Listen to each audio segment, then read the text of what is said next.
Nosotros comenzamos en nuestra última sesión hablando un poquito acerca de lo que David registraba en el segundo libro de Samuel, capítulo 23, verso 5, donde dice: ¿no es así mi casa para con Dios? Pues Él ha hecho conmigo un pacto eterno, ordenado en todas las cosas y seguro, aunque mi plena salvación y todo mi anhelo, Él no los haga todavía prosperar.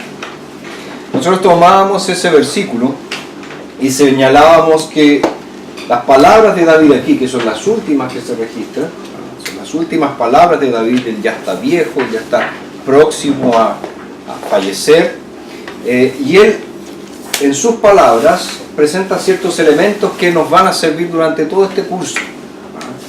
El primer elemento es una constatación: las cosas no están como él deseaba que estuvieran. Eso pasa siempre. ¿Cuántas veces nosotros, pensando en nuestra vida, en nuestro hogar, cómo está nuestra relación con nuestros hijos, pensamos y decimos: las cosas no están como me gustaría que estuvieran? Hacemos una constatación. Pero también David en estas palabras nos habla de un consuelo. Él dice que Dios ha hecho con él un pacto eterno. O sea, el Señor se ha comprometido con él, se ha comprometido y ha sellado esa promesa con sangre, con la sangre de Jesucristo. Entonces decíamos que él manifestaba que Dios está unido a mí y yo estoy unido a Él, por lo tanto puedo estar seguro. Después hablaba también de una seguridad. Este pacto es eterno, ordenado y seguro, no cambia, es inmutable, no hay variación. Dios no está sujeto a cambios de humor como nosotros, o estados de ánimo. Un día nos quiere, otro día no nos quiere, un día nos acepta, otro día no nos acepta. No es así. Entonces David tiene también esa seguridad. Y finalmente David nos habla del consuelo cuando dice todo mi anhelo. Es decir, él está diciendo: no hay nada más que yo anhele además del pacto que Dios ha establecido conmigo. Eso es todo lo que hay en mi vida. Entonces introducíamos estas palabras para anotar algo que siempre tiene que orientar nuestra labor como padres, y es decir, nosotros descansamos en el Señor. O sea, tenemos una firme esperanza como padres cristianos. ¿Por qué? Porque Dios es el Dios del pacto. Entonces ahí empezamos a tratar diferentes asuntos, como de qué manera el pacto nos animaba, y vimos, ¿verdad?, el registro de Génesis 15, cuando Dios establece su pacto con Abraham, y es Dios quien atraviesa en medio de esos animales partidos, es decir, Dios es quien se obliga a sí mismo a cumplir ese pacto que ha establecido con Abraham. Y ese pacto, nosotros decíamos, es para Abraham y sus descendientes, es decir, para sus hijos. Y también decíamos que Dios le dio ciertas señales a Abraham de la veracidad de su pacto. Y esa señal, en primer lugar, era esa antorcha de fuego que simbolizaba la presencia de Dios que pasó en medio de los animales. También vimos que antes de que Dios apareciera, muchos buitres descendieron. Y decíamos que esos buitres son aquellas cosas que acosan a nuestros hijos, que pueden ser ciertas amistades, que pueden ser ciertas tendencias del mundo actual, que pueden ser ciertas filosofías, ciertas cosmovisiones, y que vienen y que lo único que quieren es devorar a nuestros hijos. Y ahí nosotros nos preguntamos: ¿cuándo Dios va a venir? ¿Cuándo Dios va a hacer su obra en mis hijos? ¿Cuándo Dios va a transformar la vida de mis hijos? Ahí finalmente Dios aparece. Decíamos también que teníamos que entender por hijos del pacto, algo bastante importante, porque la Escritura, afirmábamos, nos dice que nosotros no podemos ver a nuestros hijos como cualquier niño. Por el hecho de ser creyentes, nuestros hijos son santos. Y eso es tremendo, eso es algo completamente radical. Yo no puedo ver a mi hijo igual como veo a otro niño cuyos padres son incrédulos. ¿Y eso es algo en mí? No. Se debe al pacto que Dios ha establecido conmigo. Y explicábamos también un poco de las diferentes posiciones que existen acerca de este concepto de la santidad de los hijos del pacto.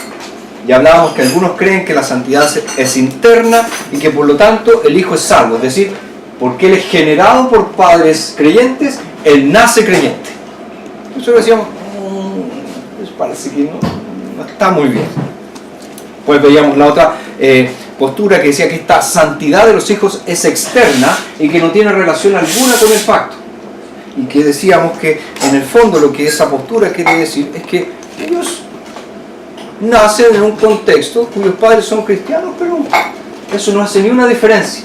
Y que es la posición clásica de nuestros hermanos bautistas y todos aquellos que siguen esa misma corriente de interpretación. Y finalmente nosotros hablábamos de la visión reformada, que era la visión que nuestros hijos externamente son santos, porque ellos nacen en esta comunidad del pacto, pero además de eso su santidad es pactual, está establecida por el Dios del pacto. Al Dios decir, yo seré tu Dios y el Dios de tus hijos para siempre. Entonces, eso era lo que habíamos señalado respecto a eso. Entonces, habían ciertos principios implicados. Decíamos que aunque nuestros hijos nazcan en el contexto del pacto, aunque nuestros hijos sean calificados por el Señor como santos, nosotros no podemos olvidar dos principios. El primero de ellos es que nuestros hijos deben nacer de nuevo, deben ser regenerados. Y el segundo es que, por lo general, Dios obra su salvación entre los descendientes del pacto. Piensen ustedes, ¿cuál es la forma más efectiva del crecimiento de una iglesia? Cuando los creyentes tienen hijos. La iglesia comienza a crecer. ¿Cuál fue la forma como se desarrolló la iglesia del Antiguo Testamento, el Israel? Mediante los hijos de Israel. Los hijos, los nietos, los bisnietos, así fue creciendo la iglesia. Entonces hay que tener bastante claro eso. Y también decíamos que había algunos deberes que debíamos cumplir, etc. Después hablábamos de la promesa del pacto, y ahí decíamos quiénes son los sujetos de esta promesa, o sea, para quién fue hecha esta promesa, y nosotros vimos que la Biblia nos enseña que fue hecha para los padres y para sus hijos. Algo reafirmado por el apóstol Pedro en Hechos capítulo 2, versículo 39, cuando él les dice a los israelitas, aquellos que toda su vida habían entendido, Dios estableció un pacto con nosotros, para mí es el pacto y para mis hijos, pero les dice, porque la promesa es para ustedes y para sus hijos, para siempre. Entonces esos son los sujetos del pacto. Después hablábamos también de los beneficios del pacto. Y esos beneficios apuntaban a todas aquellas bendiciones que Cristo Jesús ganó para nosotros en la cruz. Ahora, ¿cuándo esos beneficios del pacto se van a hacer efectivos en mis hijos? Cuando se cumplan los requisitos para arrepentimiento y fe. Cuando ellos crean en el Señor Jesucristo. Todas esas promesas que son para ellos, porque están dentro de la familia del pacto, van a ser por ellos apropiadas. Fíjense que es diferente esa concepción de pensar que nuestros hijos están fuera de la familia del pacto y que en algún momento, si ellos llegan a creer, ahí se van a entrar en esta familia. No, la Escritura nos dice, forman parte del pueblo de Dios externamente, y en el instante en que ellos creen y confiesan a Jesús como el Señor y su Salvador, entonces, ¿qué sucede? Esas promesas son de ellos. Se cumplen las condiciones del pacto, las promesas del pacto se hacen efectivas en sus vidas. Y finalmente hablábamos de las responsabilidades del pacto, ¿verdad? Y parte de estas responsabilidades implicaba que nos arrepintamos y también que creamos en el Señor. Y fue allí donde nosotros terminamos en nuestra última y primera sesión. Y para concluir esta primera sesión, me faltó abordar un tema importante, que es cómo llevamos a nuestros hijos a Cristo. Seguramente, como padre, como madre, te has preguntado alguna vez, ¿cómo tengo que hacerlo para que mi hijo, que forma parte de la comunidad del pacto, que forma parte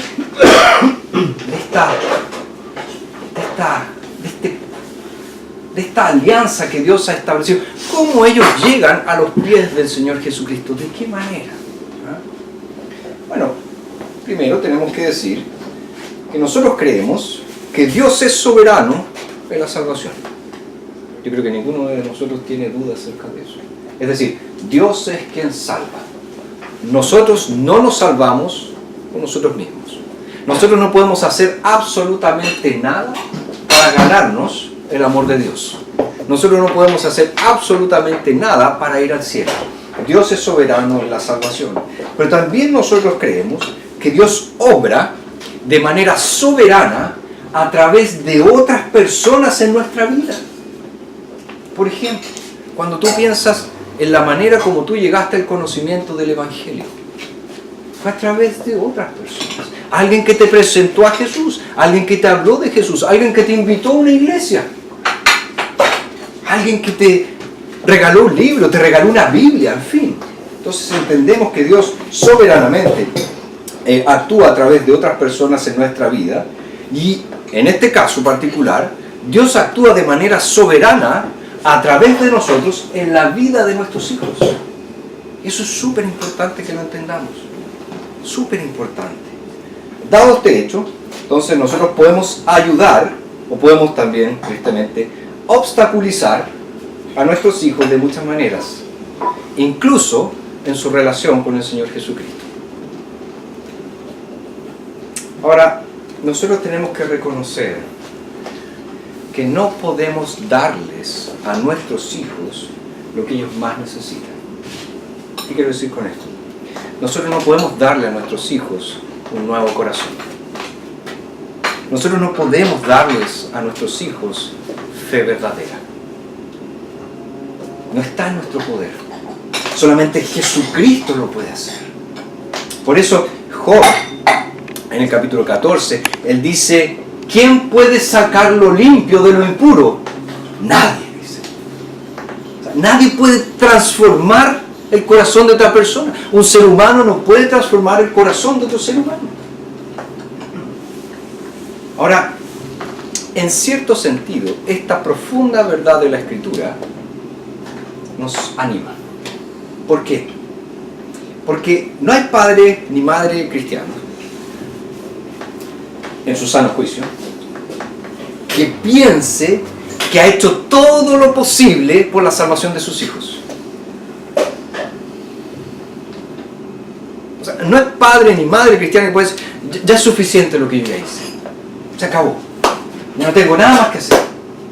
Lamentablemente él no quiso, lamentablemente él no va a la iglesia, lamentablemente él está siguiendo otro camino. Yo creo que no hay padre ni madre realmente cristiano que pueda llegar a esa conclusión y decir: yo ya hice mi parte, ya no hay nada más que hacer.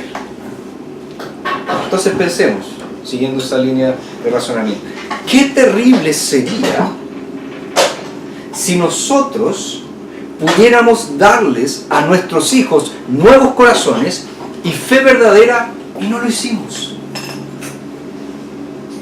Sería terrible.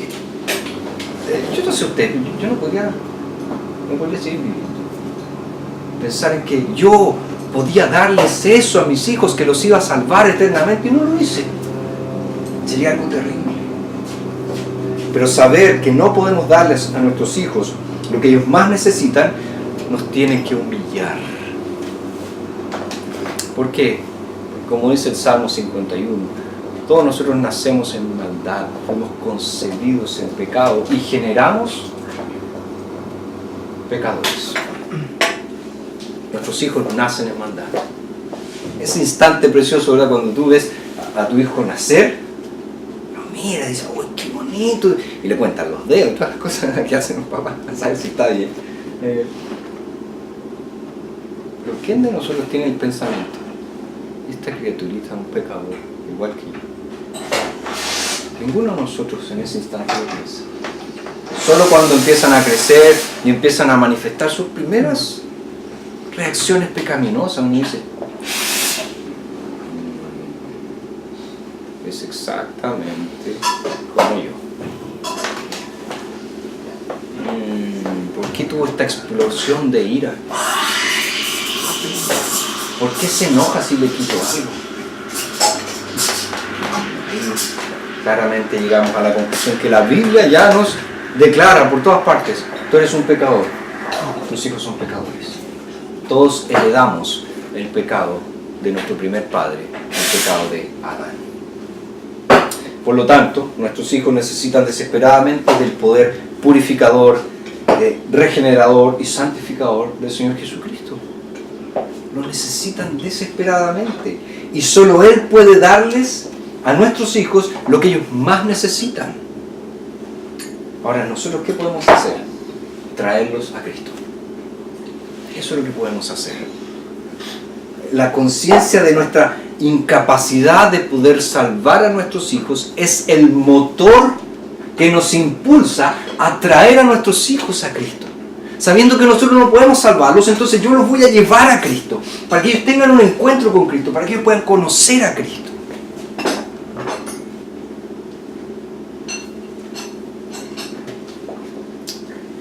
Ahora,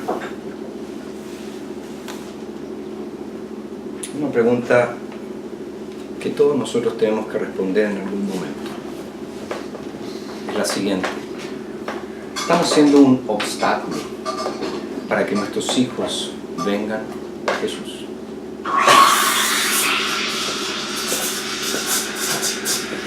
Es posible que nosotros, incluso como padres cristianos, impidamos que nuestros hijos se acerquen a Cristo. Tal como los discípulos lo intentaron hacer, ¿verdad? Cuando estas personas llevaban a sus hijos y se los presentaban a Jesús. Ese texto tiene algo muy interesante. Vamos a ir a Marcos 10, por favor. Marcos 10. Marcos capítulo 10, verso 3.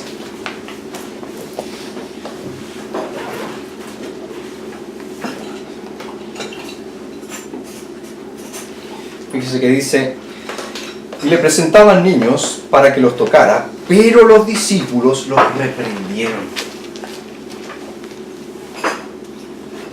La gente le estaba presentando niños a Jesús. Aquí la palabra niños se refiere a uno que aún no es puber.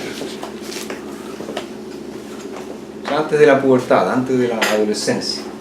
Entonces, se dan cuenta que ya es un rango bastante amplio. Puede ser desde pequeños hasta unos 11, 12 años, por ahí.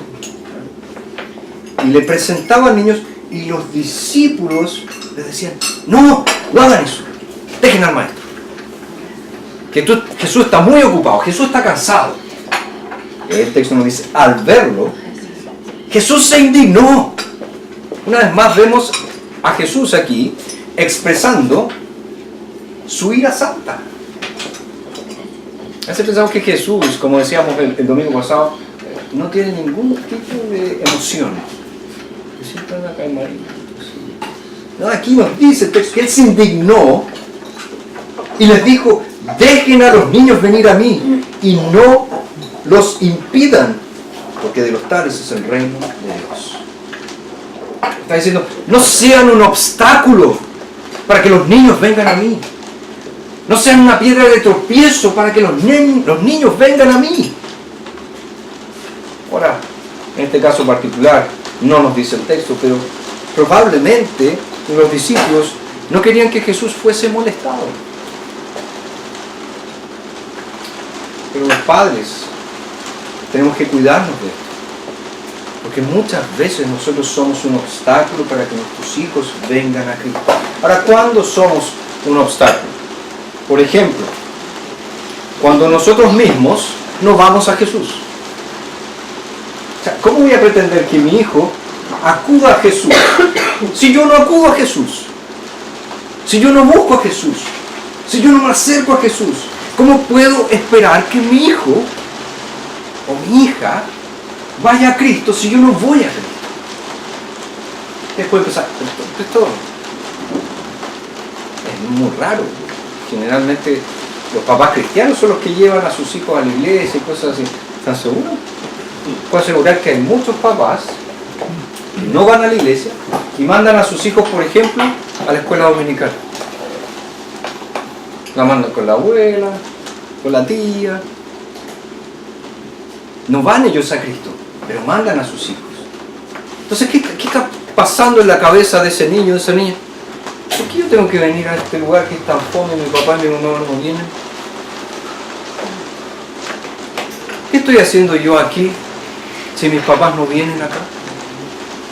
Entonces, un obstáculo es eso. Querer que nuestros hijos vayan a Jesús y nosotros mismos nos vamos a Jesús. Segunda forma en que podemos ser un obstáculo, cuando nosotros fallamos en fomentar una conversación centrada en Cristo en el hogar.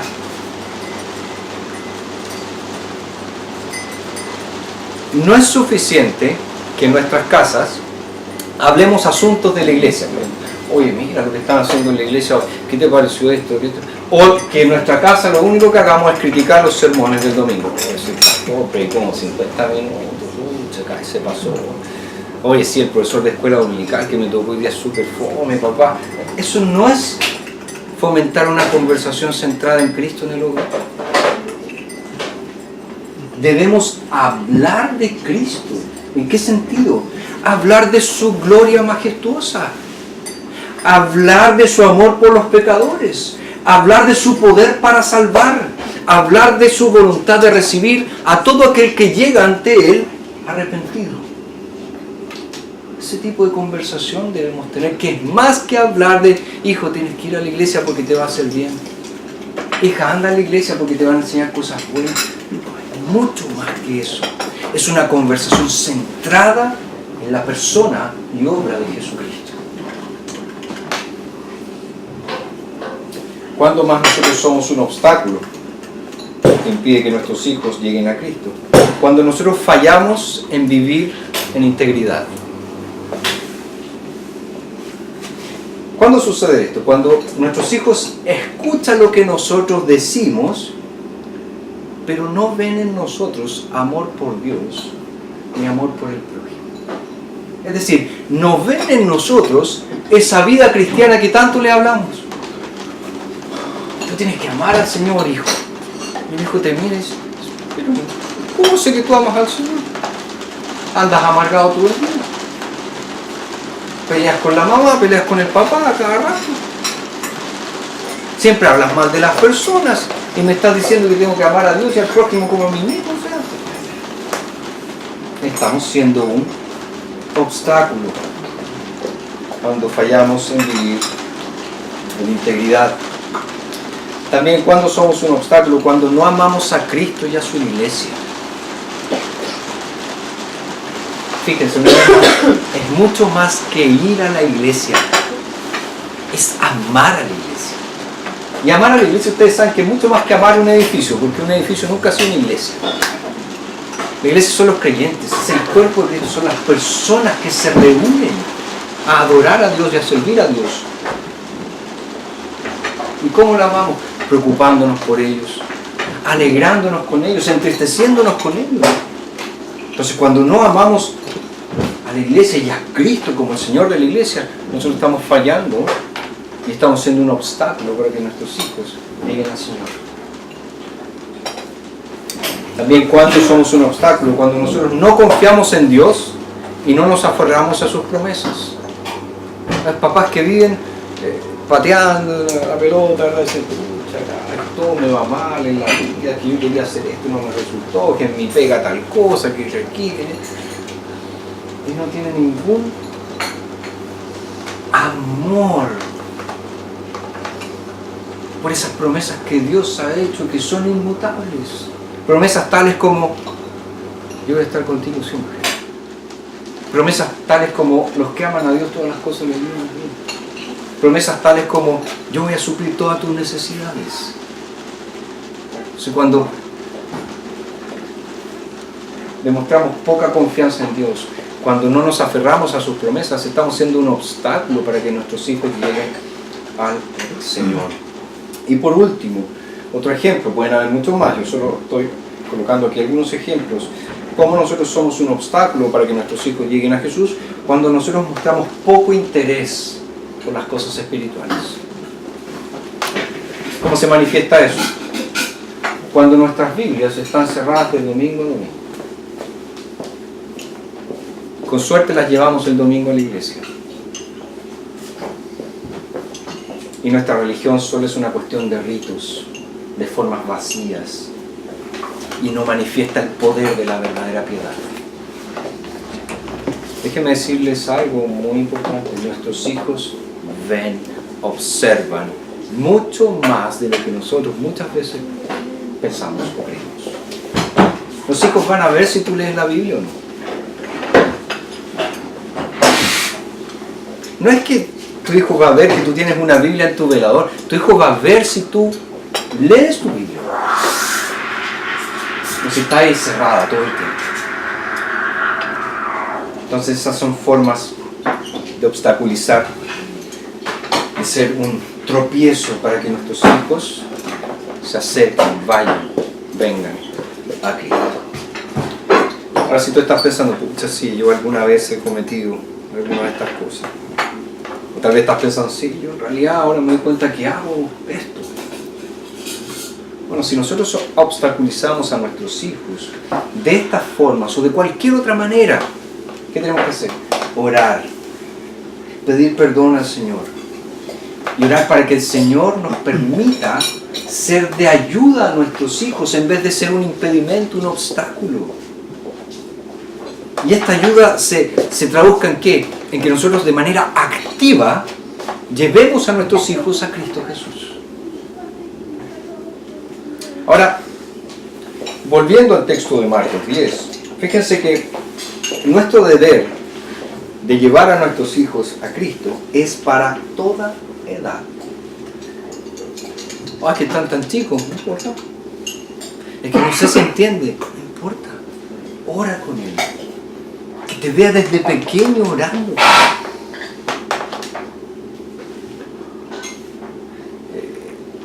A veces repiten, ¿verdad? Como papagayos, cuando son chiquititos. Pero aún así, tú estás sembrando en su corazón. Algunos se ríen por el amén que dice Sebastián.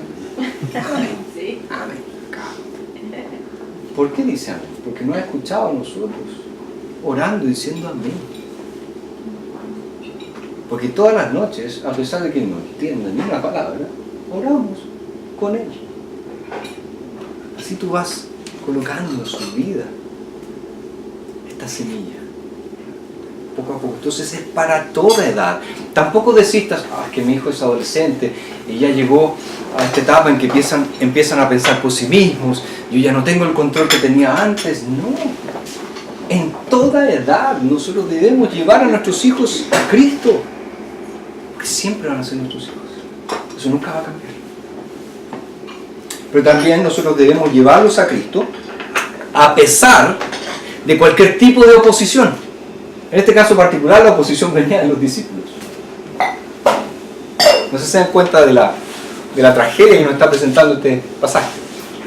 Es como si los propios miembros de la iglesia fueran un obstáculo para que nosotros pudiéramos llevar a nuestros hijos a Cristo. Esa es más o menos la idea. Pero a pesar de eso, nosotros debemos llevarlos a Cristo. A pesar de que nos digan, no, deja a tu hijo en la casa porque se porta súper mal en la iglesia.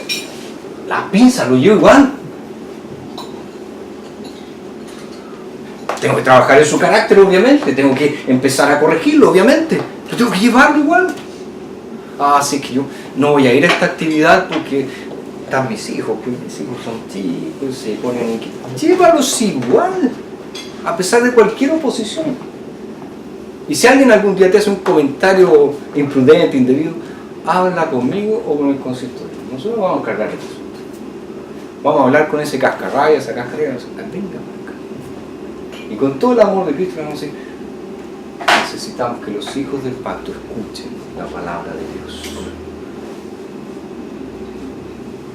Y si usted tiene algún problema con eso, usted tiene un problema con Dios. Así que vamos a orar por usted.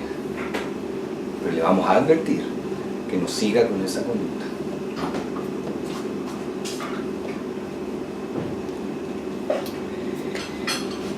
Al mirar estos medios prácticos, debemos tener en cuenta que podemos hacer todas las cosas establecidas, ¿verdad? Pero si el Espíritu Santo no bendice nuestros esfuerzos, nuestros hijos no van a venir a Jesús. Podemos hacer todo lo que un libro acerca de crianza nos diga, pero si el Espíritu Santo no bendice nuestras acciones, nuestros hijos no van a llegar a Jesús. No hay garantía de que si yo sigo un conjunto de reglas, mis hijos van a llegar a los pies de Cristo. Entonces, como padres, ¿qué tenemos que hacer? Lo que hizo Abraham. Caminó por fe. Caminar por fe. ¿Y depender de qué? Del Espíritu Santo. Debemos orar constantemente, continuamente. Debemos perseverar en oración por nuestros hijos, pidiéndole al Espíritu Santo que lleve a nuestros hijos a una unión salvadora con Cristo Jesús. Y no cesar de orar por ellos. Orar sin cesar por ellos. Con esto presente, ¿cuál es entonces nuestro deber? ¿O cuáles son nuestros deberes? ¿Qué podemos hacer para traer a nuestros hijos a Cristo? Voy a enumerar aquí algunos, nuevamente algunos. No pretendo en ningún sentido agotar el tema, solo estoy mencionando algunos. Se me ocurrieron, yo no soy muy ocurrente. Entonces, algunos de nuestros deberes. En primer lugar, nosotros tenemos que estar plenamente, absolutamente convencidos de que nuestros hijos necesitan a Cristo y necesitan la salvación de Cristo. Eso es lo primero, ese es el punto de partida. Absolutamente convencidos de que nuestros hijos necesitan a Jesús. Ese es el punto de partida. Nunca vamos a llevar a nuestros hijos a los pies de Jesús si no entendemos esa gran necesidad, esa total necesidad que ellos tienen. Como ya dijimos, por ser descendientes de Adán, igual que nosotros, nuestros hijos son, como dice Pablo en Efesios, hijos de ira. Están bajo la ira de Dios. Por muy bonitos, simpáticos, por mucho que los amemos, si no están en Cristo, si no tienen fe salvadora, ellos son hijos de ira. No pueden entrar en el reino de Dios a menos que nazcan nuevamente, como le dijo Jesús a Nicodemo. Nazcan de lo alto. Sin Cristo ellos van a perecer. De hecho, si están sin Cristo, están muertos en vida. Entonces, convencidos firmemente de su gran necesidad, vamos a estar constantemente motivados a hacer todo lo que podamos hacer, a agotar todos los medios que tengamos para llevar a nuestros hijos a Cristo. Primera cosa, completamente convencidos de que ellos necesitan a Jesús y necesitan la salvación de Jesús. Segundo deber, tenemos que entender que nuestros hijos le pertenecen al Señor. Son los padres creyentes tienen que ver a sus hijos no como propios, sino como hijos del Señor. Pertenecen al Señor de tres formas. En primer lugar, Dios es su creador. Él los hizo, no nosotros. Segundo, Dios es su protector celestial. Él es quien los cuida de todas las cosas, no nosotros. Y en tercer lugar, Dios es el Dios del pacto de ellos.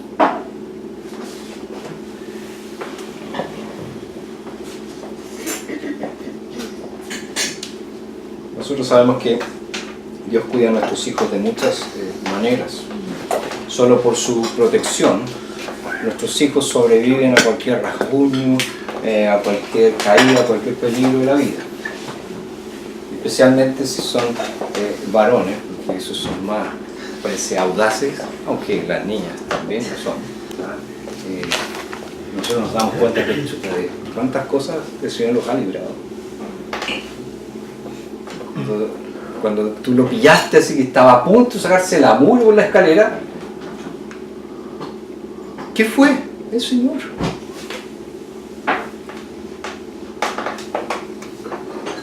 Y también el hecho de que el Señor sea su creador nos recuerda lo que Pablo le dijo a los atenienses, porque en Él nosotros vivimos, nos movemos y somos. No podemos estar fuera de Dios. porque Dios es el creador y el que mantiene todas las cosas. Pero también, como decíamos, Dios es el Dios de su pacto. ¿En qué sentido? En el sentido de que Dios declara su voluntad de ser el Dios de ellos. ¿Por qué? Porque Dios estableció un pacto con nosotros, que somos sus padres. Tercer deber: debemos someter a nuestros hijos al Señor. Fíjese, nosotros no solamente presentamos a nuestros hijos al Señor una vez en la vida, el día que los bautizamos. Nosotros, actuando en conformidad con las verdades que fueron significadas y selladas en su bautismo, los entregamos día a día al Señor Jesús, dándonos cuenta de nuestra total dependencia a Él para impartirles, ¿qué cosa? Los beneficios adquiridos por la muerte de Jesús. Hubo una mujer en el Antiguo Testamento que entendió esto súper bien. Si alguien puede leer primero de Samuel, capítulo 1, versos 24 al 28. Primero de Samuel, capítulo 1, versículos 24 al 28.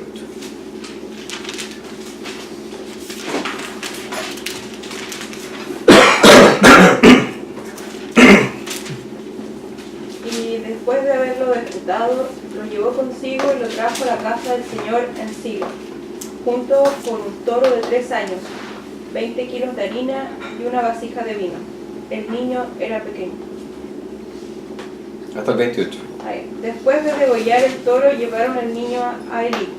Y ella dijo: «Oh Señor mío, vive tu alma, oh Señor mío, que yo soy aquella mujer que estuvo de pie aquí, junto a ti, orando al Señor.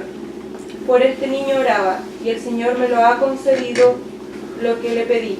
Por eso yo también lo dedico al Señor, y estará dedicado al Señor todos los días de su vida». Y adoraron allí al Señor. Dice que Ana, eso sabemos por su historia, anhelaba tener un hijo. Y la otra mujer de su marido tenía muchos hijos y se burlaba de ella y la trataba muy mal. Y Ana oró al Señor. Y era tal su manera de orar que el sacerdote Elí pensó que estaba ebria, estaba borracha. Y dice: no es eso. Yo no estoy ebria. Yo solo quiero un hijo. Y cuando Dios le concedió su hijo, ¿qué nos dice el texto? Que en el instante en que el niño fue destetado, ¿qué hizo ella? Lo presentó al Señor, lo consagró al Señor y después dijo: por eso yo lo dedico al Señor y estará dedicado al Señor todos los días de su vida. Fíjese, no fue el instante en que ella lo llevó a Silo. Dijo: Él va a estar dedicado todos los días de su vida. De la misma forma, nosotros sabemos que Dios se complace en obrar a través de las familias del pacto. Eso lo vemos claramente en Malaquías 2, cuando Dios aborrece el divorcio que estaban haciendo los hombres de Israel para casarse con otras mujeres. Les decía: ¿qué es lo que yo siempre he querido? Una descendencia santa, hijos santos, un pueblo santo. Lo que dice Pedro en Hechos 2:39, para ustedes y para sus hijos. Y lo que dice 1 Corintios 7:14, que basta que uno de los padres sea creyente para que sus hijos sean santos, consagrados al Señor, dedicados toda su vida al Señor. Entonces nosotros debemos entregar a nuestros hijos al Señor todos los días de nuestra vida, no solo la vez que los bautizamos, todos los días de su vida. Cuarto deber: nosotros debemos hablar y vivir con nuestros hijos de una manera cristocéntrica todos los días. Jesús dijo que de la abundancia del corazón habla la boca. Entonces nuestros hijos deben saber qué es lo que abunda en nuestro corazón. Y si en nuestro corazón abunda Cristo, nuestros hijos lo deben saber, porque vamos a hablar de Cristo todo el tiempo. Vamos a hablar de nuestro amor por Cristo, de nuestro deseo de vivir para Cristo. Entonces que Dios nos ayude a que cada conversación que tengamos con nuestros hijos sea dirigida hacia Jesús. ¿Qué son las cosas que tú más hablas con tus hijos? ¿Cómo te fue en el colegio? ¿Cómo lo pasaste con los amigos? O hablamos de nuestro amor por Jesús, y que es lo más importante para nosotros. Que nuestras palabras entonces muestren que amamos hablar de Él y que deseamos con todo nuestro corazón exaltar a Jesús, y que podamos deleitarnos en encontrar momentos diarios para hablar de Él con nuestros hijos. 5. Otro deber, esforzarnos por causar una impresión de una vida piadosa delante de nuestros hijos. En el fondo, esforzarnos para que nuestros hijos se impacten con nuestra santidad personal y eso marque sus vidas. Nosotros sabemos que nuestros hijos tienden a disfrutar de las cosas que nosotros disfrutamos. Hay excepciones. Mi hijo dice, se me cae esto que le gusta a mi papá. Pero por lo general los niños disfrutan. Papá le gusta el tele, Carlos le gusta el tele. Si al papá le gusta salir a acampar, al hijo le va a gustar salir a acampar. Si al papá le gusta jugar fútbol, le va a gustar el fútbol. Y así las niñas también. Si a la mamá le gusta hacer cositas manuales, a la niña le va a gustar. No siempre digo, pero muchas veces sucede. Así como también las cosas que a los padres les hacen llorar, son las mismas cosas que a los hijos les hacen llorar. Piensa en eso. Nuestros hijos absorben el espíritu, el énfasis y la realidad de quiénes somos nosotros. Y por eso que de repente decimos, igual a su papá, igual a su mamá. ¿Por qué? ¿Estamos genéticamente determinados? No, absorben esas cosas. Son como esponjas. Ahora, si vivimos una vida de santidad delante de ellos, créanme que eso va a marcar sus vidas. Van a pensar, uy, qué santa es mi mamá.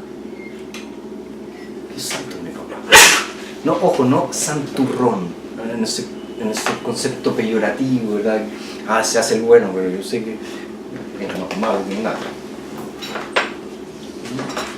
En el sentido correcto de decir, realmente es un hombre de Dios, realmente es una mujer del Señor.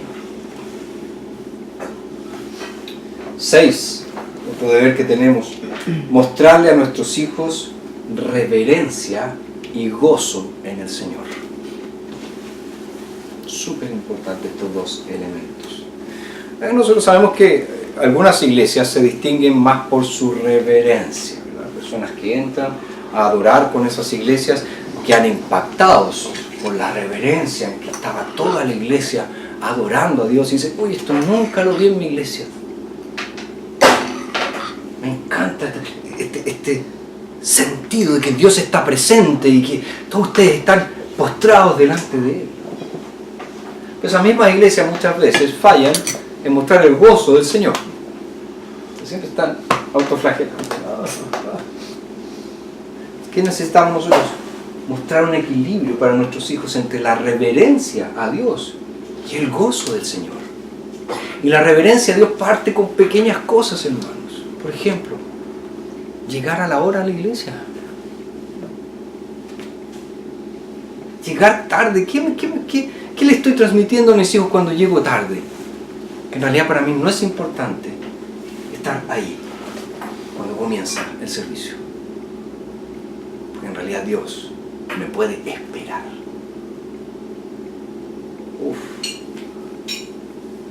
¿Quién está presidiendo entonces? Tú, Dios. La reverencia también se manifiesta en cómo es mi actitud en el servicio. Estoy mirando a la gente, estoy viendo las cosas que están haciendo. O estoy en realidad enfocado en escuchar a Dios por medio de sus ministros. Estoy conectado con los demás en esta adoración a Dios. Reverencia, pero también mostrar el gozo. Que tu hijo diga, mira qué alegre están mi papá, mi mamá, por reunirse este domingo con la iglesia. Mira la felicidad, no se levanta así, ¡ay, qué lata domingo! Hoy tengo que ir. Y llegan con cara de 2 kilómetros a la iglesia. ¿Sí? ¿Qué van a ver los hijos? Eso.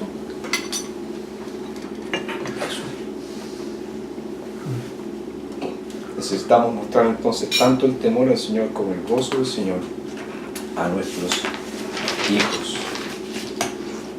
Otro deber. Tenemos que enseñarles a nuestros hijos todo el consejo de Dios. Es decir, tanto la ley como el Evangelio. ¿Por qué?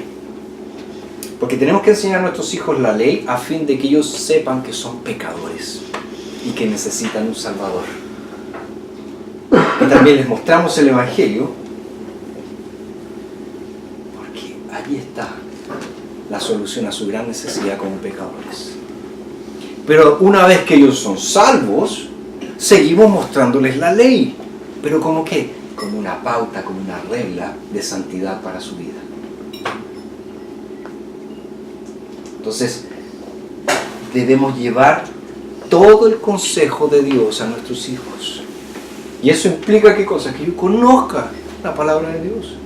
Que yo pueda enseñarles toda la palabra de Dios a mis hijos. Que yo pueda hacer las conexiones precisas entre esto que dice el Antiguo Testamento y el Evangelio. Porque Cristo inunda toda la Escritura.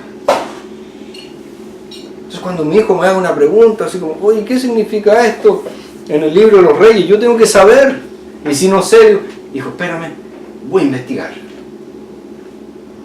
Te preocupas de investigar. Y decir, lo tengo. ¿Te acuerdas de saber que me preguntaste tal cosa? Mira esto y le presentas todo el consejo de Dios.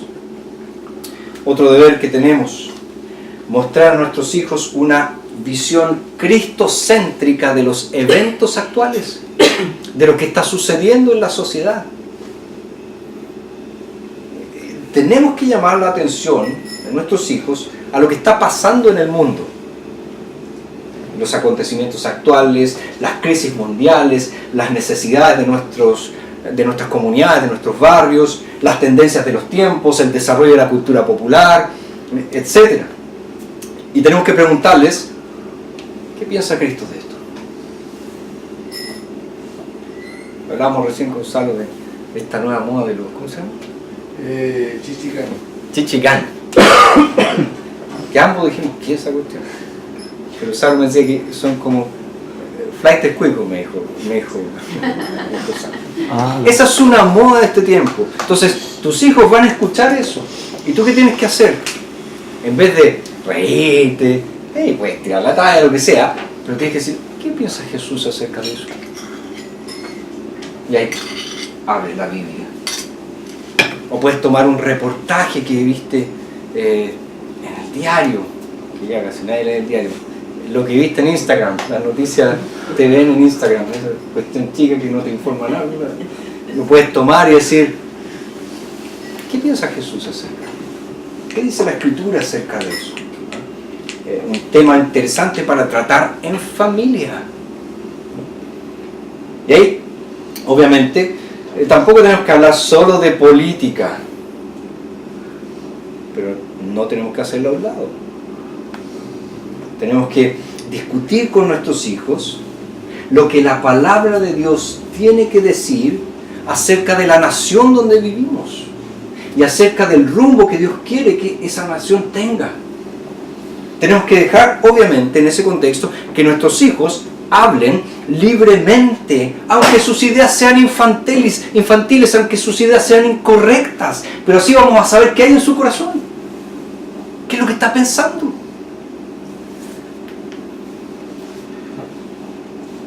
Es más importante abrir la puerta a una discusión que proporcionarle todas las respuestas correctas a los planteamientos que les presentemos. ¿Por qué? Porque en esa discusión tú vas a saber qué está pensando tu hijo, tu hija. Vas a saber qué está oyendo en el colegio. Son las cosas que están incomodando su corazón. Entonces, en vez de presentarle al tiro una respuesta, por ejemplo, un hijo llega y dice, papá, mamá, ¿qué es esto de los gays? Dios dice que eso es malo. Ahí lo dejaste. No es eso. Es decir, a ver, ¿por qué me haces esa pregunta? No, porque en el colegio estuvieron hablando que esto es bueno, que cada uno puede optar. ¿Qué crees tú?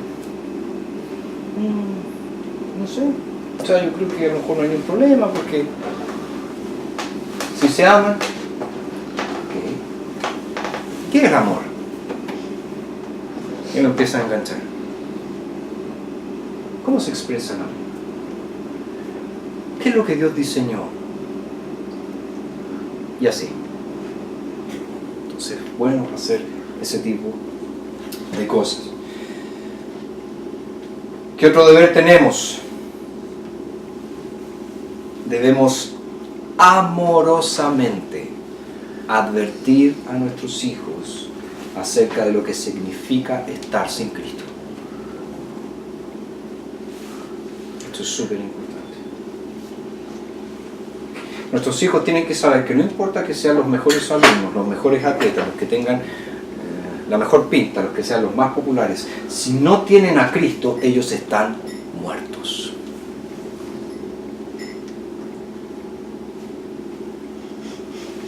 Si no tienen a Cristo, ellos no tienen nada. Tenemos que decirles constantemente, con firmeza, pero también con amor y con toda la pasión que nosotros podamos reunir, tenemos que decirles, debes estar en Cristo. Debes unirte a Él, o si no vas a morir eternamente. Es nuestro deber hacerles saber que sentimos hasta lo más profundo de nuestro ser esto, y que es nuestra mayor preocupación por ellos. Tus hijos no deben creer por un instante que tu mayor preocupación por ellos es darles la mejor educación que puedas darles, o que puedes comprarles lo que ellos quieren, ¿no? Lo que ellos tienen que sentir siempre, que la mayor preocupación que tú tienes es su salvación eterna.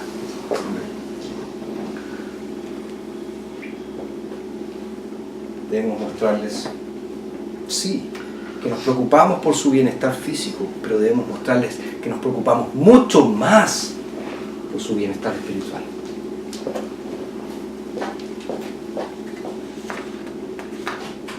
Y por último, y esto ya es para aquellos que están en una segunda etapa, si tú eres abuelo, o alguno, nosotros en un momento va a llegar a ser abuelo, tienes el deber de convertirte en un mentor espiritual para tus nietos. Porque un abuelo puede pensar lo siguiente: bueno, mis hijos ya dejaron el hogar, ya tienen sus propias familias, y yo he fracasado miserablemente porque mis hijos crecieron y son incrédulos. Me siento muy mal, pero ahora tengo nietos, y la pregunta de un abuelo es: ¿cómo puedo influenciar a mis nietos para que lleguen a los pies de Jesús?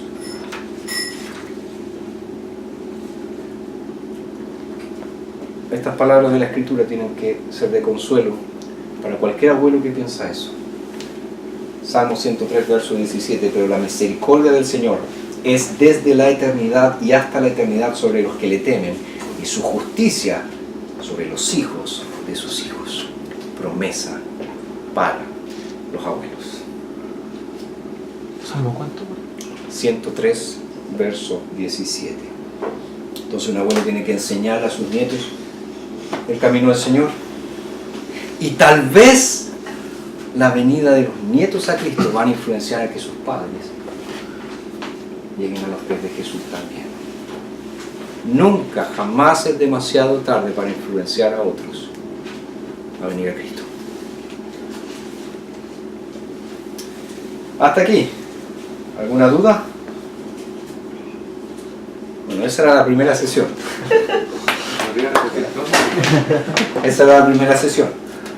Ahora vamos a entrar a la segunda sesión, que en el fondo presenta a nosotros los padres como profetas, como sacerdotes y como reyes en nuestro hogar. Seguramente tú has escuchado muchas veces, y si eres hombre, tú eres el sacerdote de tu hogar. A lo mejor nunca has escuchado que puedes ser un profeta, puedes ser un rey. Bueno, eso es lo que quiero presentar. Vamos a ir a Génesis 18. Génesis 18.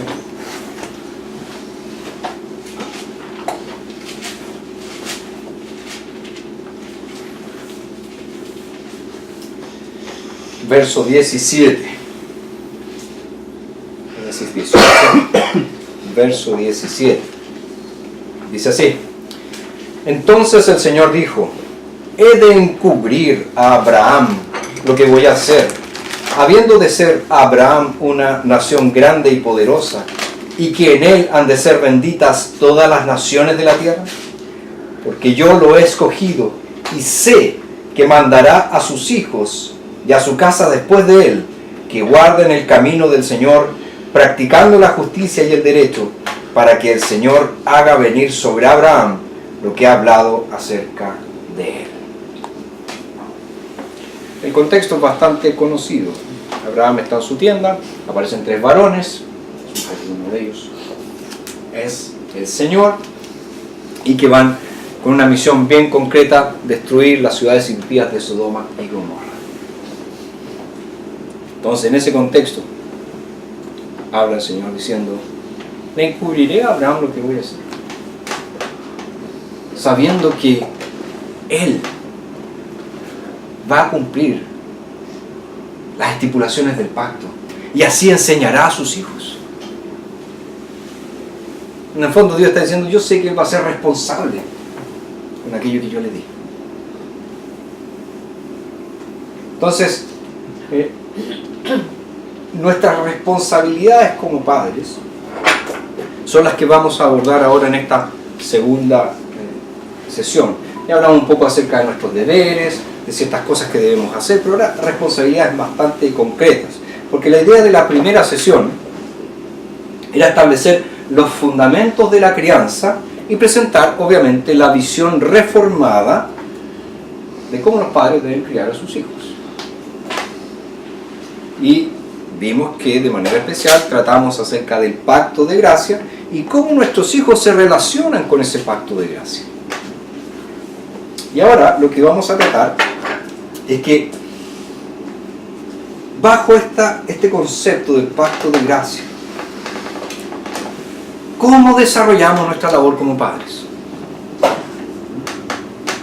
Bajo este enorme paraguas de la crianza hay una serie de temas relacionados, pero como ya les dije, pretendo organizarlos de acuerdo a las tareas proféticas, sacerdotales y reales que nosotros vemos en las Escrituras. Una verdad fundamental, que ya lo mencionamos, es que Dios nos da hijos para que nosotros los criemos para Él. Eso es sin discusión. Ya que, como dice el Catecismo Menor de Westminster en la respuesta a la pregunta 1, ¿cuál es el fin principal del hombre? El fin principal del hombre es glorificar a Dios y gozar de su presencia para siempre. Nosotros debemos saber que el fin principal de los padres cristianos es criar hijos para la gloria de Dios.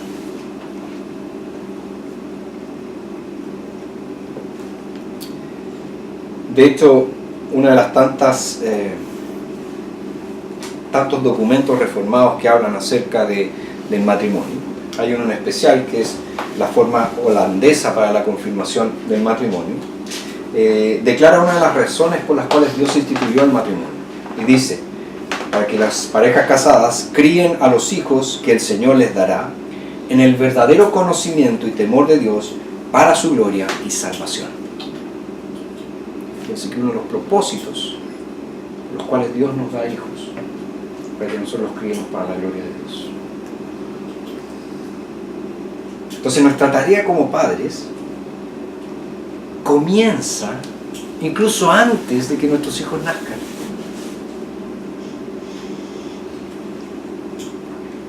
Y continúa después que ellos crecen. Incluso continúa después de que ellos salen de casa. Y esa responsabilidad continúa mientras nosotros estamos con vida. Porque debemos seguir orando y cuidando a nuestros hijos y, como ya dijimos, también a nuestros nietos, si Dios nos permite tenerlos.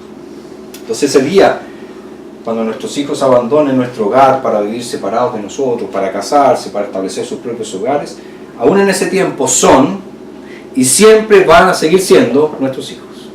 Eso no va a cambiar. Jamás cambiará. Yo tengo 41 años y aún mi papá me trata como si tuviera 10. Aún soy su hijo, chico. Y yo creo que a todos los papás nos pasa eso. No importa que después esté barbudo, sea más alto que nosotros, que sea, es el bebé, es la guagua. A todos nos va a pasar eso. La crianza es un tema muy importante porque nunca podemos desligarnos de ella. O mejor dicho, la responsabilidad como padres es sumamente importante porque jamás podemos abandonarla.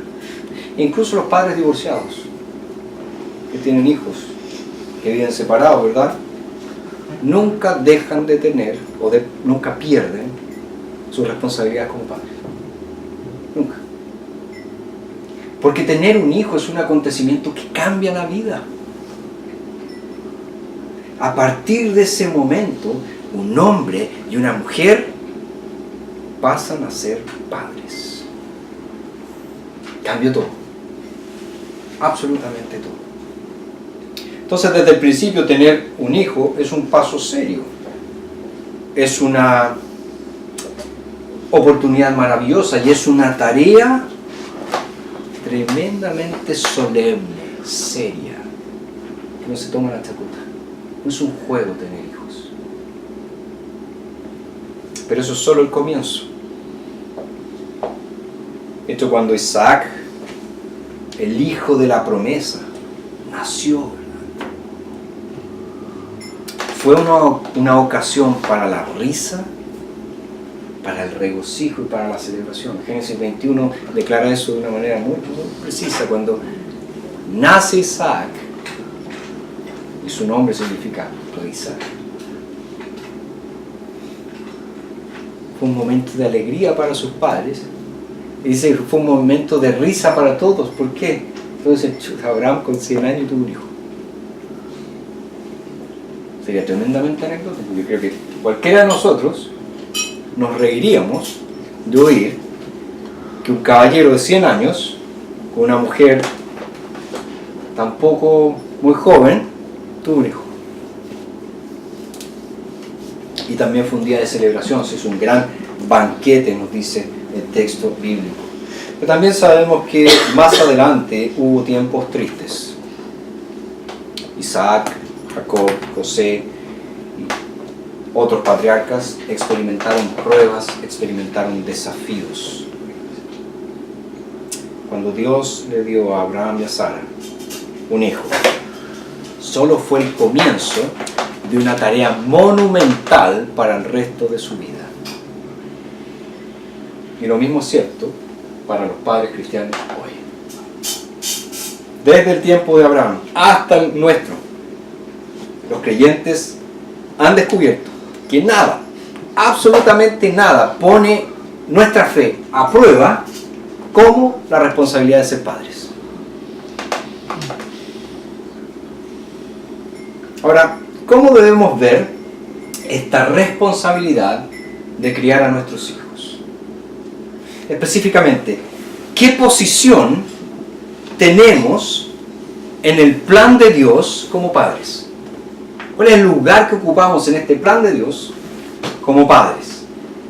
Yo quiero ilustrar para ustedes 4 tipos de crianza. Y algunos de estos modelos pueden variar según la cultura, pero son súper comunes en nuestra sociedad, a pesar de que cuando se los mencione ustedes pueden pensar, es súper tonto este ejemplo. Pero yo creo que son muy comunes. Y les aseguro que no son desconocidos estos modelos, incluso entre aquellos cristianos que profesan la fe reformada. Porque nosotros somos propensos a caer en ciertos tipos incorrectos de crianza si no tenemos cuidado. Entonces, ¿cómo pueden ser los padres? Pueden ser, en primer lugar, los administradores del consenso. Padres que crían de esa manera, siendo administradores del consenso. ¿Qué quiero decir con eso? Administran sus hogares por la mayoría de votos. Estos padres actúan de la siguiente manera. Reúnen a los hijos, vengan. Somos 2 adultos, 3 niños, o 2 niños. Vamos a votar lo que tenemos que hacer. Y la mayoría gana. Entonces, algunos piensan, el gobierno de la mayoría es la mejor manera de criar a los hijos. ¿O no? Claro que no. Claro que no. No es así como tenemos que dirigir nuestros hogares. Nuestros hijos jamás deben establecer las reglas. No somos administradores del consenso. No nos dejamos llevar por el voto de la mayoría.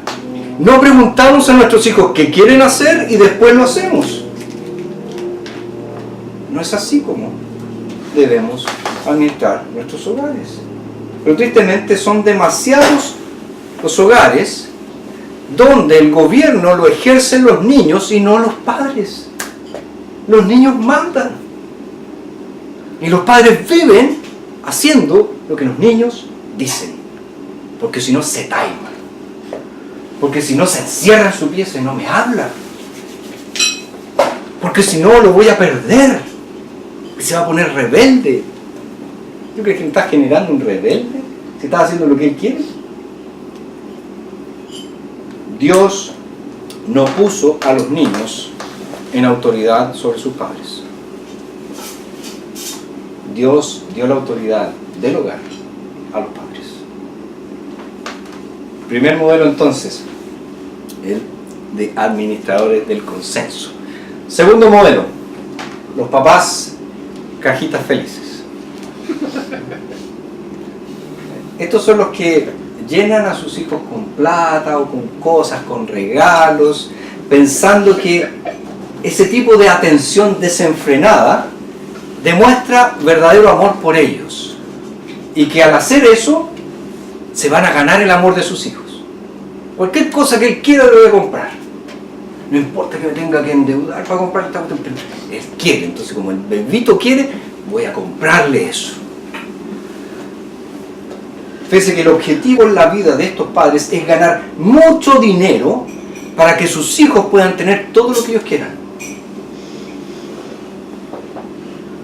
Ahora es súper interesante entender la dinámica de esto, porque a pesar de que estos padres son adultos, ellos siguen alimentando los resentimientos infantiles que tuvieron. ¿Por qué? Porque ellos quieren que sus hijos tengan las cosas que ellos mismos no tuvieron cuando eran niños. Yo soñaba con tener un computador y mis papás nunca pudieron comprarlo.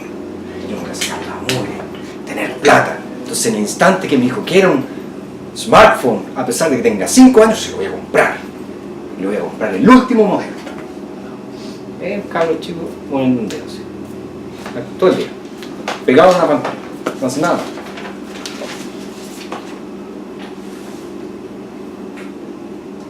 Ese tipo de crianza es perfecta para generar niños codiciosos, ambiciosos, y siempre van a querer más y más y más y más. Es como cuando, no sé, pongamos un nombre, cuando Pedrito, cuando Juanita, ¿verdad?, van al supermercado y van por los pasillos y le van diciendo a la mamá: quiero esto, cómprame esto, y la mamá va y mete en el carro. Ese es el modelo. Ella se rinde, o el papá se rinde a todos los caprichos que tenga el niño o la niña. Ahora, los padres que actúan así le dan todo a sus hijos, menos aquello que ellos más necesitan, a sus papás. Olvidan que lo mejor que pueden dar a sus hijos es el Señor Jesucristo y tiempo de calidad con ellos. Pues se ha dicho que nuestros hijos necesitan más de nuestra presencia que de nuestros regalos. Necesitan más de nosotros que de las cosas que nosotros podemos darles. Tercer modelo, el modelo de pileta de los deseos, podríamos llamarle. ¿No han visto eso, no? Le tiran ahí una moneda a la pileta y esperan un deseo. Yo quedé impactado cuando fui al Petrohue y que la gente haga eso allá con trigo. Esas como rocas que se forman, tiran monedas y piden deseo. Absurdo. Son monedas de un peso, señor Silvio. ¿Cómo son estos padres? Son aquellos que se dejan gobernar por sus emociones. ¿Qué quiero decir con esto? Es típico escuchar a los niños que tienen padres así decir cosas como esta: quiero que mi papá o que mi mamá me compre tal cosa, pero voy a esperar hasta que esté de buen humor para pedírselo.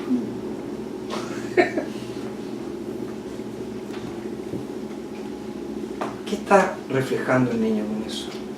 Que ha aprendido a acercarse a sus papás con cuidado, midiendo el estado emocional de los papás antes de preguntar cualquier cosa.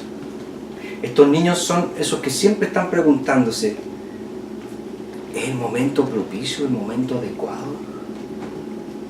¿Me atrevo a preguntarle esto a mi mamá ahora? ¿Me atrevo a pedirle permiso a mi papá de esto ahora? Y ese comportamiento, como les digo, es similar a esto de tirar una moneda en una pileta y pedir un deseo. Que se haga tal cosa. Entonces, papá, déjame salir este día. Y tú esperas, el niño espera, que el respeto sea bueno. Pero no tiene seguridad cómo va a ser la respuesta. No saben lo que el papá o la mamá van a decir hoy, pero esperan que sea así.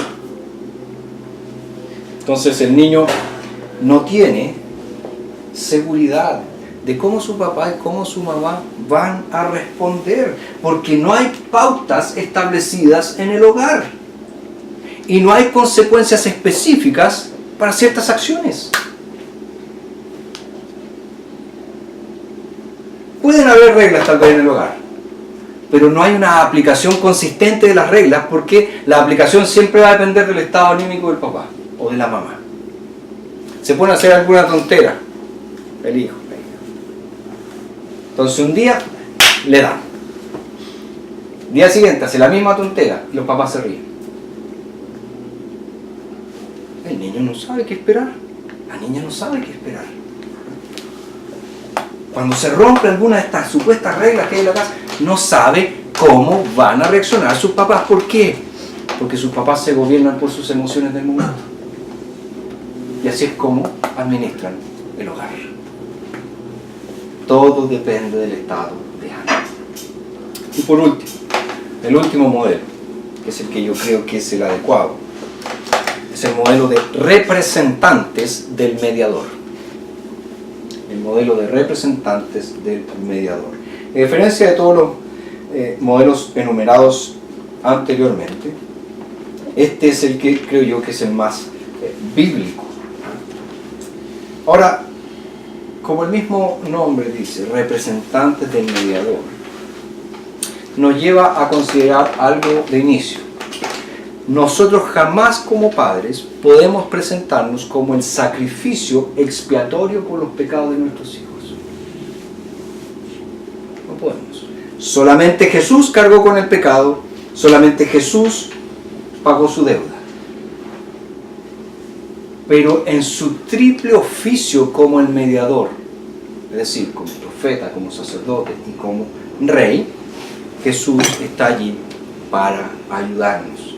Como profetas, Jesús nos declara la palabra de Dios, nos enseña la palabra de Dios. Como sacerdote, intercede por nosotros. Y como rey, gobierna sobre nuestras vidas. Entonces, como padres ungidos por el Espíritu Santo, somos maestros para nuestros hijos, por los cuales el mediador los instruye. El mediador intercede por ellos. El mediador los gobierna. Somos el instrumento para eso. Vamos entonces rápidamente a ver cada uno de estos oficios que como padres podemos encarnar. Los padres como profetas. ¿Qué quiere decir eso? Yo como padre, como madre, ¿cómo puedo ser un profeta? Bueno, partamos por definir los términos. Un profeta para muchos es una persona que predice el futuro. Ahora, hay algunos profetas en el Antiguo Testamento y en el Nuevo que hicieron eso, en diferentes niveles. Pero predecir el futuro no era su tarea principal, no era su rol principal. La tarea esencial de un profeta en la Biblia era ser un portavoz de Dios. Aquel que llevaba la palabra de Dios al pueblo de Dios. La palabra profeta significa uno que habla, uno que se manifiesta. Por lo tanto, como profetas a nuestros hijos, debemos exponerle a ellos la mente, la voluntad de Dios, tal como ella se revela en las Escrituras. Debemos enseñarles qué cosas deben creer acerca de Dios. Debemos enseñarles lo que Dios requiere de ellos. Y en particular debemos instruirles en el camino de salvación en Cristo Jesús. Esa es nuestra tarea como padres profetas. Es vital entonces que ministremos a nuestros hijos, pero el cómo lo hacemos es igualmente importante. O sea, ya sabemos que como profetas tenemos que enseñarle a nuestros hijos quién es Dios y qué Dios requiere de ellos, pero la forma como lo hacemos también es importante. Cuando un profeta hablaba de parte de Dios a los hombres, no lo hacía con frialdad, no lo hacía sin emoción. Es más, algunos de los profetas del Antiguo Testamento fueron impulsados por Dios u ordenados por Dios a dramatizar sus profecías. El caso más emblemático es Ezequiel. Acuéstate tantos años para este lado. Haz todo. Ponte una.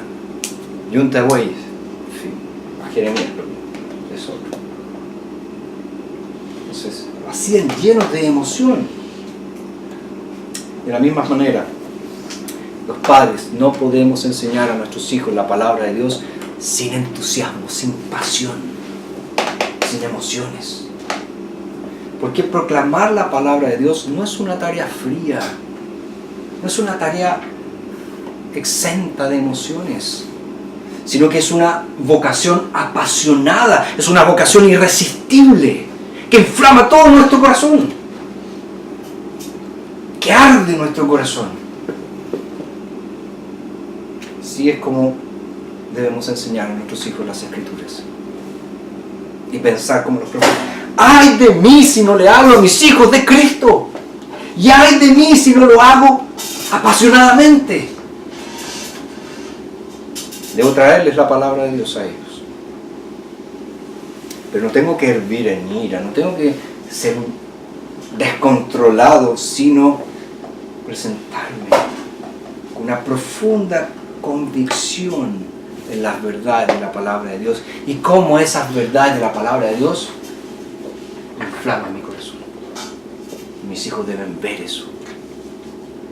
Diferente es decirle, hijo, Jesús te ama y yo sé que también me ama a mí.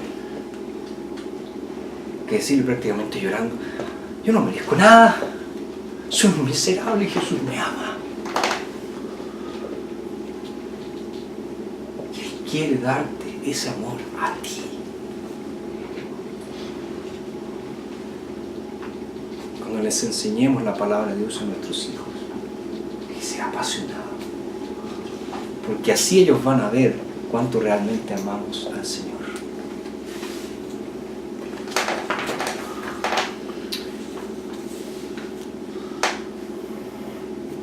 Como decía, el ministerio a nuestros hijos debe venir de nuestro corazón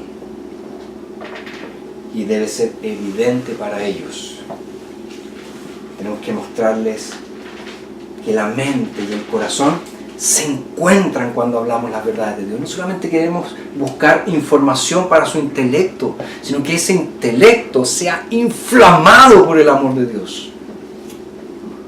Eso Pedro habla en su primera carta, si alguien habla, hable conforme a las palabras de Dios.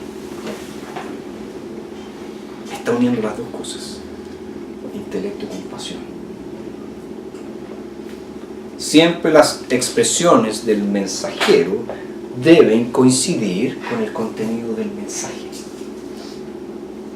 Tú no puedes hablar del infierno riéndote.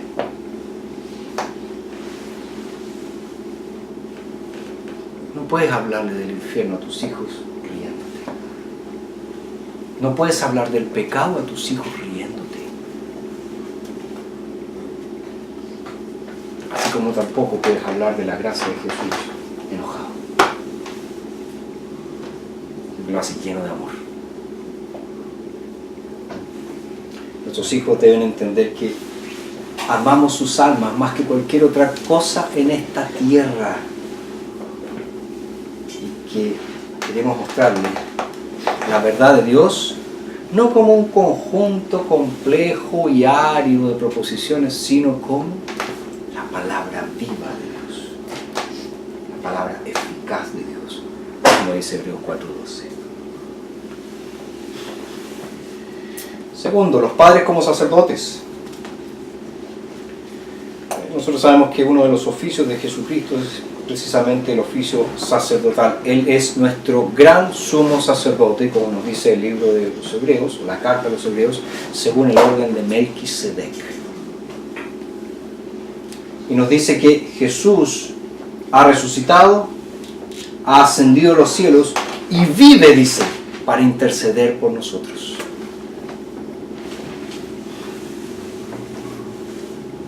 Entonces, Jesús está allí, en su función sacerdotal, como el gran intercesor,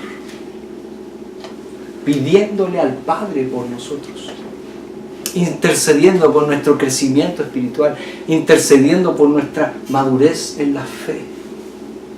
Y Él está allí, a la diestra de Dios, intercediendo constantemente para que nuestra redención sea completa, para que seamos perfectos delante de Él. Y Él garantiza que está con nosotros en cada prueba de nuestra vida. Y Él nos garantiza que Él soportó todo lo que nosotros soportamos. Y que en Él está la clave para soportar cualquier tipo de tentación. Ahora, una de las maravillas del Nuevo Pacto, tal como nos dice el libro de Apocalipsis, es que todos nosotros, cada creyente, es un sacerdote delante de Dios. Lo que se conoce como el sacerdocio universal de los creyentes. Todos somos sacerdotes delante de Dios. Ojo, no somos mediadores. No podemos ofrecer sacrificios para expiar pecados. Jesucristo solamente es el mediador y quien ofreció el sacrificio absoluto por nuestros pecados. Pero nosotros somos sacerdotes, es decir, todos tenemos igual acceso a Dios. por medio de Él. Todos. No hay unos que tengan más acceso que Dios a otros. No hay un cristiano que tenga más votos que otros. No. Todos somos iguales. Y como dice el autor a los hebreos, tenemos plena confianza para entrar en el santuario a través de Cristo. Plena seguridad de que puedo llegar al trono de Dios para interceder. ¿Por quiénes?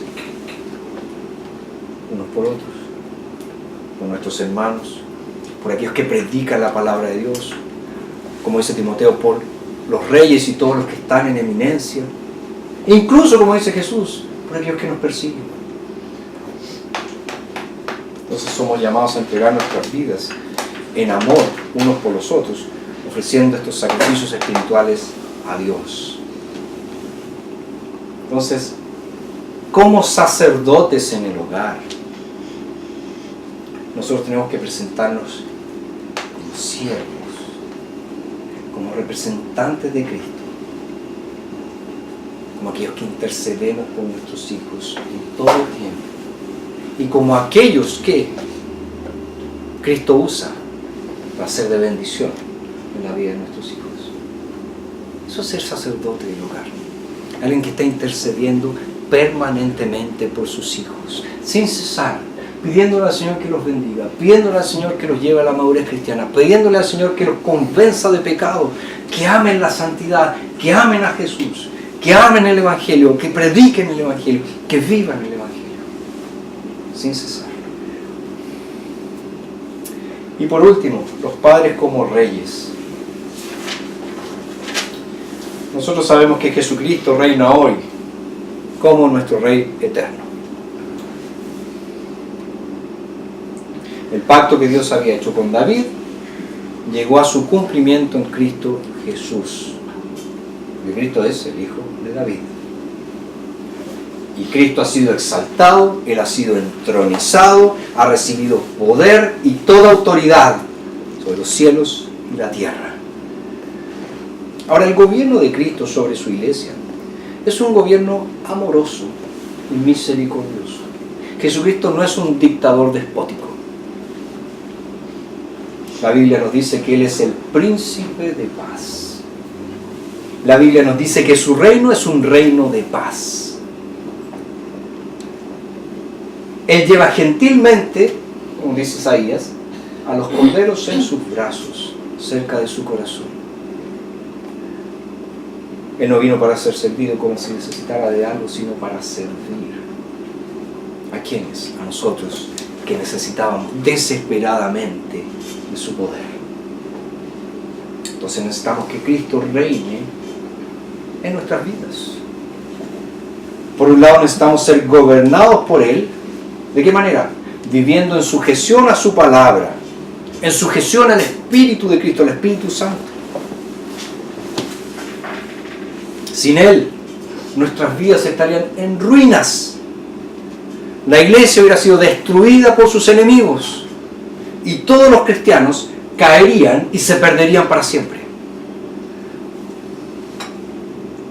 Ahora, sorprendentemente, la Biblia enseña que todos los creyentes tienen el privilegio de compartir el reino con Cristo. O sea, no solamente hemos sido hechos sacerdotes, sino sacerdotes reyes. Eso es maravilloso. Maravilloso. ¿Han visto algún rey en la historia de la humanidad que haya hecho de sus súbditos reyes? No hay. Eso es lo que Cristo ha hecho. Él nos ha elevado y nos dice que estamos sentados en los lugares celestiales en Cristo. Estamos unidos a Él por la fe.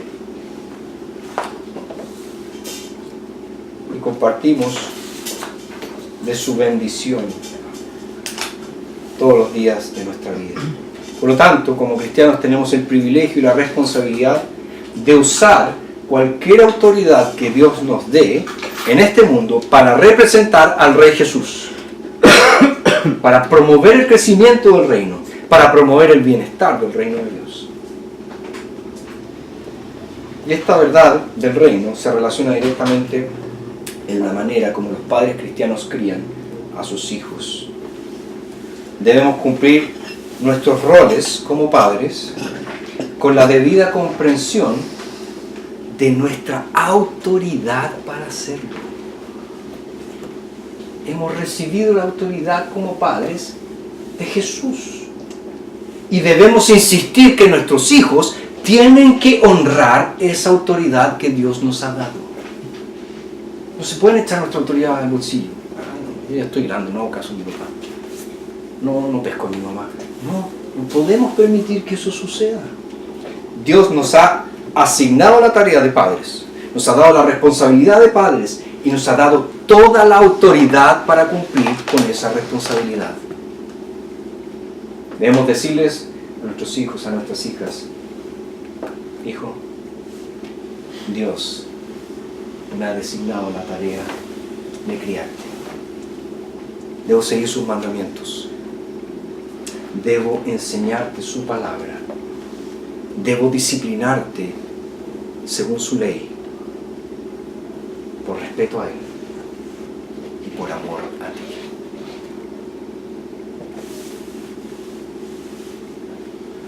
Desde pequeños, nuestros hijos deben entender que Dios nos ha designado para que los criemos en la disciplina y amonestación del Señor. Esa es nuestra función como reyes. Ser rey del hogar no es decir, vengan todos a servirme a mí. No me molesten, hijos, sírvanme. No es eso. Ser rey en el hogar es decirle a los hijos: tengo esta tremenda tarea que es criarte. Y Dios me ha dado la autoridad para hacerlo. Tú me tienes que obedecer. Yo te voy a enseñar la palabra de Dios. Te voy a criar conforme a la palabra de Dios. Por amor a Dios y por amor a ti. Eso es entonces lo que tenía para compartirles hoy. Si alguien tiene alguna duda, algo que decir. ¿Los 4 tipos de crianza, pastor, son suyos o hay alguna referencia? Lo he sacado de algunos libros general, tienen diferentes nombres, pero agarré algunos nomás. Pero pueden ser usados, obviamente, como quieran. En el fondo, como yo les decía en la primera sesión, para hacer esto he estado investigando harto. Ustedes saben que yo soy papá solo hace un año y poco. Entonces, mi deseo es poder entender bien cuál es el proyecto de Dios para la crianza. Cómo Dios quiere que nosotros criemos a nuestros hijos, como dice esta serie de estudios, según la promesa de Dios. ¿Qué es el fundamento? Eso los criamos de la manera como los criamos. Eso es lo que he querido compartir con ustedes. ¿Algo más? ¿Dudas? ¿Consultas? ¿Algo que no quedó claro? Por ejemplo, la diferencia entre el hacer valer la autoridad y la coacción, que son dos cosas distintas, porque el hacer valer la autoridad es demostrarle al niño que en cierta manera, con los argumentos necesarios de que tú tienes la razón y que en realidad él pudiera estar equivocado, y hacerle entender que el niño está equivocado, es que en realidad tú tienes la razón por la experiencia, porque eres el padre y todo. Pero la coacción es decir no y buscar el sometimiento a la voluntad del niño, ¿no? Entonces, por ejemplo, es como para ir a la iglesia, que siempre pasa con los niños. No, vamos y lo obligáis, y eso ya es coacción. Eso es el sometimiento a la voluntad del niño, que al final va a terminar odiando una acción, que termina posteriormente en la iglesia, termina odiando la iglesia. Sí, esos temas siempre son delicados, pero como les decía, van todos vinculados. Acuérdense que no puedo separar mis funciones sacerdotales, proféticas y reales, van todas unidas. Entonces, en mi función profética estoy enseñándoles a mis hijos la palabra de Dios, la voluntad de Dios. Y la voluntad de Dios es que ellos se congreguen. La voluntad de Dios es que ellos aprendan en la iglesia. La voluntad de Dios es que ellos sean expuestos a la palabra de Dios para que puedan conocer más a Dios y Cristo. Entonces, estoy todo el tiempo enseñándoles eso. Y por otro lado está mi función real. yo tengo la autoridad. Y nunca olvides que la autoridad es un derecho, no es un hecho. La coacción es un hecho, fuerza, te obligo. La autoridad es un derecho. ¿Y cuál es la autoridad? Yo soy tu padre. Dios me ha dado esta responsabilidad tremenda y tú me tienes que obedecer. Tengo que enseñar a mi hijo, mediante mi función profética, mediante mi función intercesora, que él tiene que honrar mi autoridad. No puede pasarla a llevar. Así es como evito ese tipo de cosas. Siempre los tres oficios tienen que estar ser ejercidos juntos, como el Señor Jesucristo los ejerció. No es que nosotros digamos, Jesús en esta etapa de su vida fue profeta, en esta otra etapa fue rey, en esta otra etapa fue sacerdote. No, van todos juntos. ¿Cómo estaría conectado en la relación, esta autoridad y todo el tema de la crianza, entre la relación entre los padres y también cuáles serían un poco los roles de cada uno, el padre y la madre? Eso. Ok, la Escritura nos dice, ¿verdad?, que el varón, en este caso el padre, es el líder del hogar. Y como líder es el quien tiene que tomar la iniciativa, es el quien tiene que decir la última palabra. Pero un varón que teme a Dios, él obviamente va a escuchar a su mujer, va a oír a su mujer, va a evaluar lo que su mujer tiene que decir sobre determinadas cosas. Entonces en el fondo ellos forman un equipo. No hay nada peor que cuando no hay equipos en los matrimonios, porque los niños utilizan eso. Un día le pido permiso a mi mamá, otro día le pido permiso a mi papá. Como hablábamos, ¿verdad?, de los pozos de deseo, ¿verdad? Voy a esperar cómo esté el ánimo de mi papá y le voy a preguntar a mi mamá, porque sé que me va a decir que no. Entonces los papás tienen que formar un equipo. Y eso implica ¿qué cosa? Que los padres hablen acerca de la crianza, se pongan de acuerdo acerca de la crianza. Pero también la mamá tiene ese rol fundamental de enseñarle a sus hijos que el líder espiritual del hogar es el papá, y que ella está ahí sometida a esa autoridad espiritual. Eso también los va a ayudar a lo que tú decías, Sara. Que es, bueno, ¿por qué hay que hacer caso? La misma mamá va a decir, yo también estoy bajo autoridad, y tu papá también, bajo la autoridad de Dios, y todos nosotros estamos bajo la autoridad de Dios. Entonces es una cadena que va vinculando todo de manera perfecta. Entonces esa es la manera, creo yo, de abordar ese tipo de situación. Y es algo, como les decía, que va unido con todas estas funciones que tenemos como padres, porque como profeta enseñamos la palabra de Dios y cómo Dios quiere que vivamos. Ahí está, la autoridad del varón, la mamá se somete a esa autoridad, ambos gobiernan a sus hijos, porque dice después el texto en Efesios, padres es para los dos, no lleven a la ira a sus hijos, sino críelos en la disciplina y amonestación de su Señor. Entonces está ahí todo unido. ¿Y podría existir eso de que una persona, un papá es un buen papá pero es un mal marido? ¿Existiría eso? Está lleno de eso.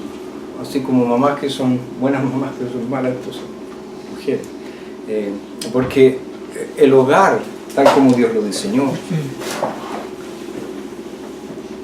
es un todo. Entonces, mis hijos van a ver si mi relación con mi cónyuge es mala. Lo van a ver. Lo saben.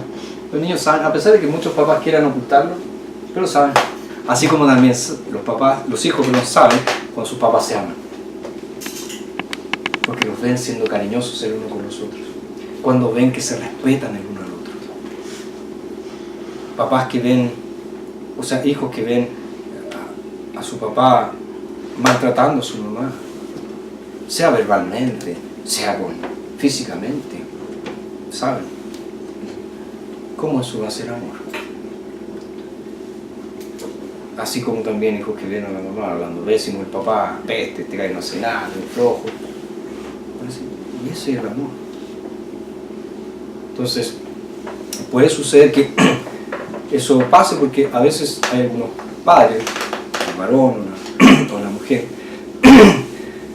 que los hijos se transforman en un salvavidas del matrimonio. ¿Qué quiero decir? Como las cosas no están bien con el cónyuge, sí tienen que estar bien con los hijos. Entonces no hablan con el marido, no hablan con la mujer, pero con los hijos todo. Y le hacen ver al otro que están bien. No me interesa cómo esté nuestra relación, pero con mi hijo está todo bien. Y nos reímos con ellos. Contigo no me río con nada, pero con ellos me río. Eso ya demuestra que tengo una pésima comprensión del proyecto de Dios. Acuérdense que la familia de la alianza, su fundamento es el matrimonio, la unión entre un hombre y una mujer. Los hijos que son, la bendición del Señor, están en un peldaño inferior, nunca arriba, nunca iguales, abajo, como una bendición. Son maravillosos, bendiciones preciosas, pero principalmente están el cónyuge, porque ellos son una sola carne. Los hijos son fruto. Por eso la Escritura ya aclara todo. ¿Algo más? Durante toda la reunión, usted se refirió al padre y la madre sobre los hijos. Bueno, yo hago la pregunta, ¿qué sucede cuando en el hogar está solamente la madre y no hay un padre presente? Okay. O sea, en ese caso, o viceversa. sí, en ese caso, cualquiera de los cónyuges que esté presente, él asume las responsabilidades. La tarea va a ser más ardua, va a ser más difícil. Por ejemplo, una madre que está sola, ¿cómo va a presentarle a sus hijos un modelo de varón santo? Porque no está ahí en la casa. ¿Cómo lo hace? Bueno, para eso está el cuerpo de Cristo, para eso está la iglesia. La mamá puede usar hermanos de la iglesia, varones que teman a Dios, y decirle a los hijos, mira cómo Él es. Mira cómo Él es con su mujer. Mira cómo Él es con sus hijos. Y conocerlos. Por eso yo decía hace unos días en la iglesia, el hecho de que la Biblia se refiere a la iglesia como la familia de Dios, es que nos tenemos que conocer más que sentarnos uno al lado del otro. Tenemos que interactuar, tenemos que invitarnos, tenemos que acogernos, porque esa es la forma de que nosotros seamos bendecidos. Muchas veces en una invitación a tomar once o un almuerzo, nosotros vamos a compartir con otros creyentes y vamos a ver cómo ellos son. Y eso puede ser de bendición para nuestra vida, incluso de corrección para nuestra vida. En realidad, ellos son súper cariñosos y yo no soy cariñoso. Hay algo que está faltando. Entonces esa es la forma. La Escritura, de hecho, presenta ese ejemplo en 1 Corintios 7, donde dice que uno de los cónyuges no es creyente. Y la pregunta, porque esa explicación de Pablo surge de una pregunta que los de la iglesia en Corinto habían hecho. ¿Cuál era la pregunta? Si alguien está casado con un incrédulo, ¿se puede divorciar? Pablo responde, si el no creyente consiente en vivir con el creyente, no se divorcia. Entonces, si ese fuera el caso, Pablo da las reglas, dice, entonces sepan que por haber sido engendrados de un padre creyente, sea la madre sea el padre, los hijos son santos, están dentro del pacto. Y la mamá o el papá en ese caso tienen que cumplir estas funciones de ser el profeta, de ser el sacerdote, de ser el rey. Va a ser más difícil que en el caso de que ambos padres sean creyentes, sí, porque los hijos van a tener dos modelos, el modelo del impío y el modelo del creyente.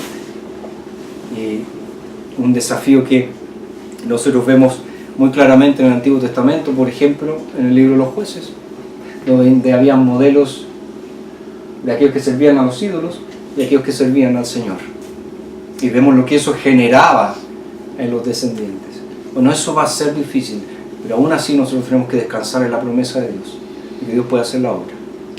Por eso descansamos en esta promesa del pacto que Dios ha prometido, y Él se ha comprometido a ser nuestro Dios y el Dios de nuestros hijos. ¿Algo más? Ok, pues eso es todo por hoy. En nuestra tercera, yo creo que va a ser la última sesión, vamos a abordar ya temas un poco más prácticos, en el sentido qué cosas debemos enseñarle a nuestros hijos. Y al finalcito yo pretendo hablar particularmente de aquellos que tienen hijos adolescentes. Vamos a tratar con ciertas cosas que se presentan en la adolescencia. Por ejemplo, cómo manejar la rebeldía de los hijos adolescentes, cómo manejar las influencias que nuestros hijos adolescentes empiezan a tener de sus amigos, del mundo, en el colegio, etc. Entonces, con eso yo pretendo concluir esta pequeña serie de estudios. Así que muchas gracias por su presencia, gracias Salo, Fabi, nuevamente por... ¿sí? ¿El próximo sábado habrá No, el próximo sábado, si no me equivoco, es curso de membresía. Pero se va a avisar con anticipación cuándo va a ser la próxima y última sesión del curso. Muy bien, pues, oremos para concluir. Padre, gracias Señor por cómo tu palabra es tremendamente instructiva para nosotros. Gracias Señor porque ya nos muestra tu voluntad y nos da la esperanza de que todo puede encaminarse correctamente si hacemos lo que tú quieres. Pero Señor, queremos reconocer que somos negligentes y débiles para hacer tu voluntad. Es por eso que imploramos que tu Santo Espíritu obre en nosotros. Que nosotros podamos en toda esta titánica labor de ser padres, aferrarnos a tus promesas y confiar en la obra del Espíritu. Padre, gracias porque tú eres un Dios que se ha comprometido consigo mismo. Y sabemos que tú eres un Dios que no miente.